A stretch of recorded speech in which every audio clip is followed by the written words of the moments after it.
You're watching 12 on Health, and we are tackling a subject that may take you by surprise: senior abuse. Social workers on the front line dealing with families in crisis say elderly people are being abused more often than you may think.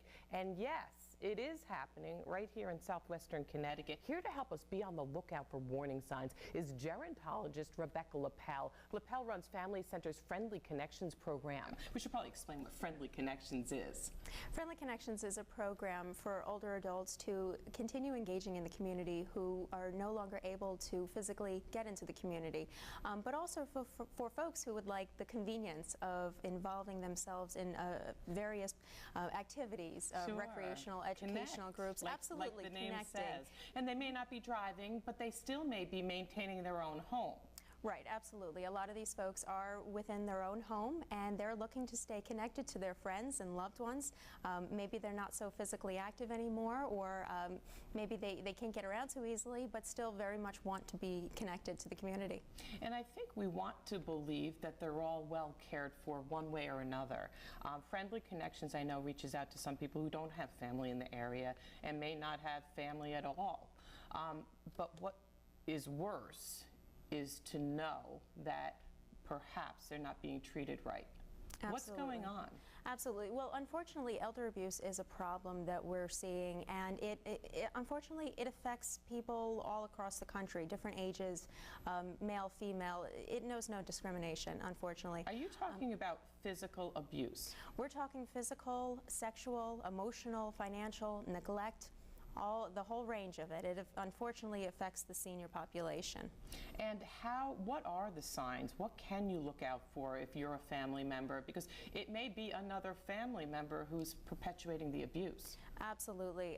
A lot of the warning signs, you want to look for some physical problems on the individuals, some bruises, abrasions, broken bones. A change in demeanor might mean some neglect if they're losing weight very quickly, or their hygiene is not good. These are things to watch out for. Why is that? Well, because if a person is changing in their demeanor so greatly from what it normally was, that's a big warning sign. Why is this change happening? Perhaps they're in some deep depression? It's possible. There is a fine line between depression and a lot of other situations that an older person can be going through. But it is important for family members, loved ones, and people who are close with these individuals to remain active in their lives, to be able to notice these warning signs and be able to stop it before it gets worse. Kind of keep track of them. Absolutely. Be active in this person's life because they might really need your help. And I would imagine sometimes it's hard to differentiate if an older person is living on their own. Obviously, there's not a camera on them. You don't know if they've fallen or scratched themselves even necessarily. Right. Unfortunately, you don't know. And so it really makes it very important to be involved in this person's life and to be aware of the other people who are involved in their lives as well. Unfortunately, we've seen cases in the field of gerontology where there's a big sudden change in the person's bank account, and so it could be a case of financial abuse, and this is becoming more popular, especially with where the economy is. Folks are preying on seniors because they think they're vulnerable and an easy target. Would you say consider it a red flag if the older person says, oh, I'm going to my attorney's office, so-and-so is coming over, bringing me to the attorney, encouraging me to sign documents? Well, I think it's always a good idea to know, for the older adult, to know and trust the people who are getting involved in their finances and personal information. If there's another person who they trust, who they can involve in that would be very helpful to have another set of eyes and ears watching out to make sure that this person is who they say they are and they're not looking to prey on this individual. What actions can people take if they suspect abuse?